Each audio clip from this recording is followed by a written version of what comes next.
Okay, you've made it to the end. I think at, in the beginning, at the introduction, I did talk about probably giving you some kind of review. And, I'm almost 2 years after a lot of the different build reviews, so, I know I'm one of the last people to get to this, but I figure if you've made it this far, you're probably interested a little bit in what my thoughts are. I'm going to zoom out here with just the idea of a couple of global things. First of all, it's an incredible build. It is a lot of fun. It is very challenging in many ways. And a couple of things before I zoom in on the model. So again, just even the way it came, it's a huge box. It's got, again, it's still the largest set that LEGO's ever made, 7,541 pieces. Again, the way it's even packaged, the way it even comes, there's 4 boxes inside here plus the holder for the instructions. And the instructions are a whole nother story. So the instructions that you'll see in this book, and you've seen through the whole process, we're talking about 494 pages and 1,379 discrete steps. 17 bags, but it's actually more than that, 17 sets of bags that include everything for the build. So again, you've got lots of different configurations even. You can configure it. I've got it here as the original, which would be the trilogy, the original trilogy. And then of course the new Last Jedi series, you can also build it with parts that they've got as well. So the other thing I was going to say is this is not a playable model. Not like some of the smaller ones. Almost everything is held on the top through gravity. There is no real connections, and I'll show you a little more about that in the second part of this review. The other thing is, do not try to pick it up like this. Do not try to pick it up like this. It has to be picked up, and actually the book talks about this, and I just knocked off something that I'm going to have to find as I go into the next one. But what you really need to do is get underneath it, get onto the solid chassis, then you can pick it up. So you've got to have your hands in a very stable position on the chassis, which the chassis goes somewhat like this. And when I zoom in, I'll show you a little more about what some of the inside the structure looks like inside the model. But again, it's a fabulous build, well worth the time. I feel it was well worth the money, although it's a lot.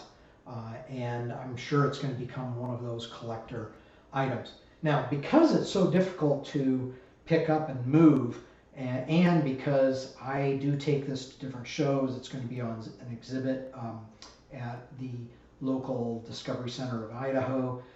And so I did come up with a carrying mechanism. A friend of mine actually had the original cardboard box, and then I glued in some structural elements that strengthen it. And so basically you can imagine this going in here. It does allow me to carry some of the accessories with it, so I can show it that way. And it does make it much easier to move around. Not everybody's going to do that, but even the display of this is a complex thing. There's no way I'm going to be able to have this on display at all times. So anyway, that's kind of making yourself a carrier if you're going to take it around or show it off in some manner. Now I'm going to zoom in on the model, and then we'll talk a little more about the model itself. Okay, part 2. A little closer up on just the Falcon, the model itself, and then a couple of things that we'll talk about. Now, first thing, it does come. I'm not a huge minifig person, but it does come with a really fairly large collection of minifigs. I think it's kind of interesting. There is no R2. There is no Luke. And so as far as people who actually were in the Falcon in any of the movies, we do have Pogs. One interesting thing that I've read about is these are the only two minifigs, the Han and Leia, that have the breathing masks from The Empire Strikes Back, which there's also that bat thing from the scene where they are walking around on the inside of the space slug. And so you do have the bat, you do have them when they're looking at, and of course they've got their normal faces on the back. So, but that's kind of a unique thing with this set. And then of course you have the new trilogy characters. You've got the BB-8, and then Chewbacca, who's obviously in both of the movies. So again, there's kind of some fun things that go with it as far as the minifigs. I've also said that it comes with both the new or the original trilogy with the radar dish as being the primary difference between that. Although really, if you think about some of the more red, which I think is to represent rust and some of the wear and tear on the Falcon, it's not. It's probably not purely, from the first trilogy. Here is the radar dish that would be on the newer version of the Falcon, or the updated Falcon. So again, it's pretty easy to go back and forth. A couple things about the build. Lots and lots of extra parts. This is basically every bag, wherever you've got the typical types of 1x1 and or the much smaller pieces. This is what I think is the legit. Now the way that we built this, with kids helping, and I wasn't involved, I was nearby, but I wasn't at the table that was building all the time. There's several things that I don't think are legit. So here I've got some of the parts, and I actually had quite a few more from the build that I don't think are legal. Now this one might be, but I've got several. You know darn well that these two are not extras. You're not going to have an extra 2x4. So as I work on it, and I actually am planning on some improvements and some changes that I'd like to make to it to enhance the model. Some that I've seen on the web, a couple that I did myself that I'll be uploading different information on. But I've been finding them, and believe it or not, I had about twice as many of these as just a few weeks ago, and I've been able to make that happen. So again, on to the model itself. Again, it's a fabulous build. It's a lot of fun to build. It's fairly complex. Probably one of the most incredible uses of snot brick or other alternate building techniques that I've ever seen. Like anybody who builds a lot, and I think I'm a fairly good builder, I learned a lot on this. Now, I said originally that it's very hard to move around because everything is really held on in gravity, and this is just a prime example. So basically, this is just held on with just a couple of Technic, and then of course the receiver, so that it sets it in there. So it's just on gravity. So if you ever did try to turn this over to something like that. Now there are some that are intended to come out to show the interior. So this is a section, and I don't want to really move the model, but this happens to be the chess room and the Jedi training room that was featured heavily in the first movie, and even the latest series as well. There are several other little areas that do that. This one has a view into the back of the Falcon, and there's the one that is kind of the classic scene between Leia and Han, as far as their almost first kiss that happens. So there's some places that you can get into it and see the construction inside and how that's done. But even this is actually just a gravity piece. It's just setting on some tile in there. So again, it's from a gravity standpoint, even trying to decide which one would be the easiest to do. This is a good example.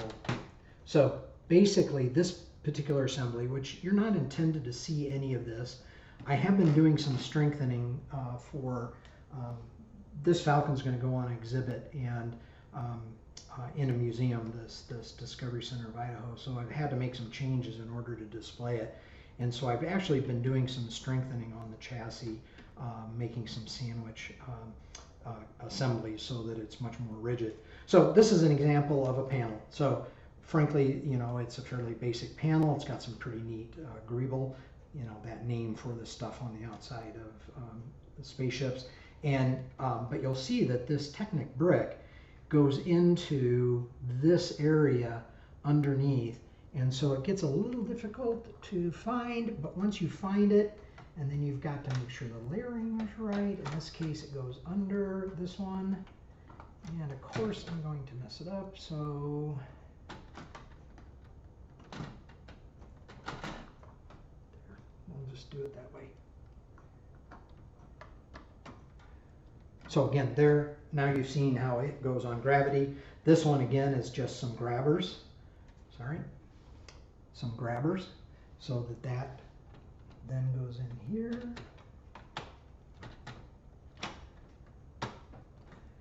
So again, you know, it's pretty fragile. I can hear a couple parts that have fallen off.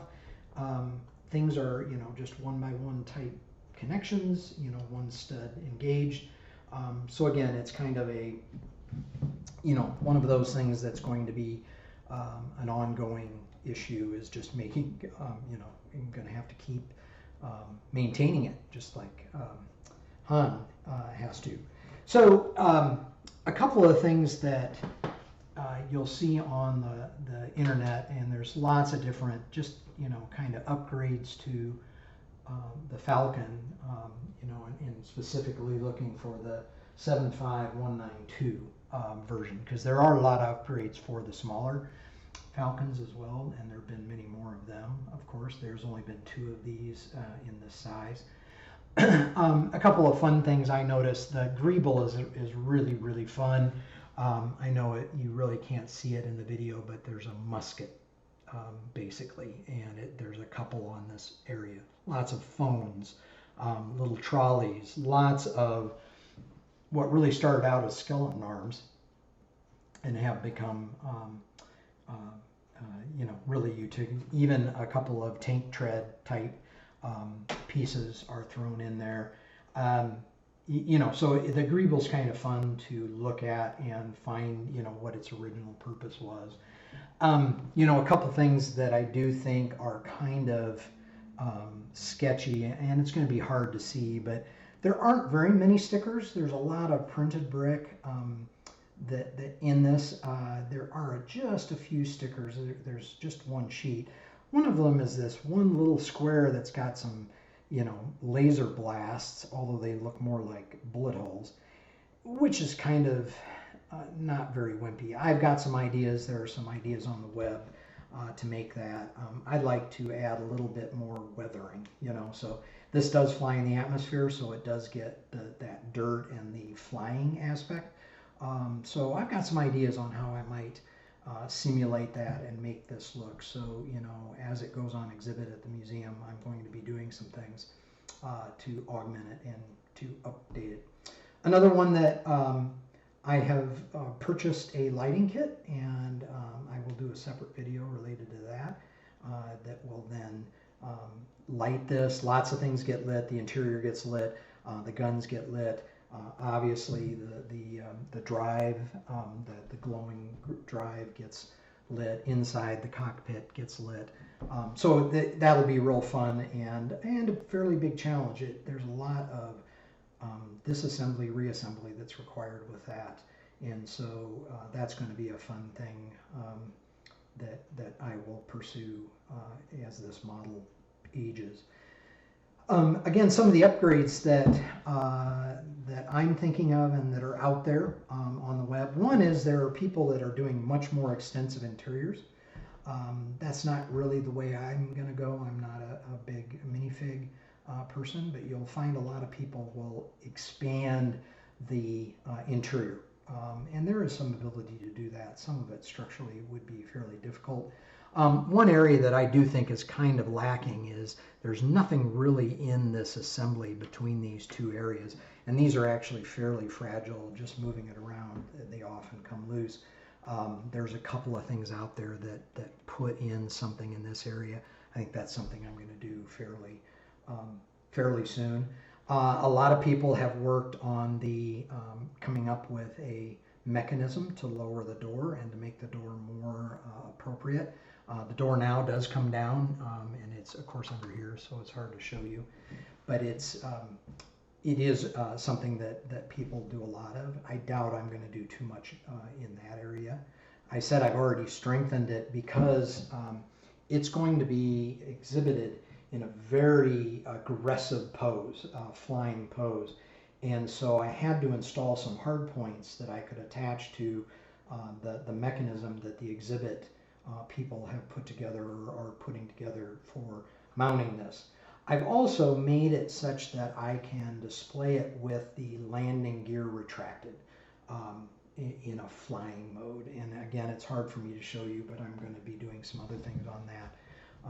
That will show it. So again, there's lots of different things that we can do. There's augmenting and improving the cockpit, making it look a little more realistic so that as the minifigs are in there, the exhibit will probably have some of these areas open with minifigs because that is something that gets lit in that area. So I will probably have the minifigs inside the Falcon when it's on exhibit.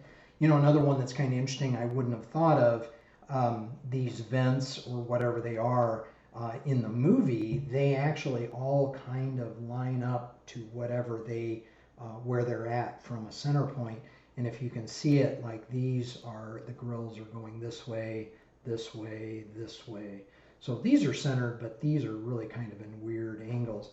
And one of the improvements, and I'm probably going to do it just because I can see why somebody might like that, gets these into that correct orientation with the grill pieces inside. So that's another one that I will probably do. There's a fair amount of work that's been done to augment and improve what the drive area looks like. I'm going to look into a couple of those just to see what those might look like. But again, those are some improvements that I'm going to look at in the future. So again, thanks for looking and enjoying, hopefully, this time lapse of the build of the Millennium Falcon, and with several hundred of my friends and different members of the Idaho LEGO user group. And come back to ideaBRICKworks site, the YouTube channel, and hopefully I'll be posting some more content. And if you enjoyed this, I hope you will take a look at my kits and some of the other things I do. So again, thank you and have a great time. Thanks for watching. If you enjoyed this video, I would appreciate a like. To learn more about what ideaBRICKworks does, make sure and subscribe to this channel.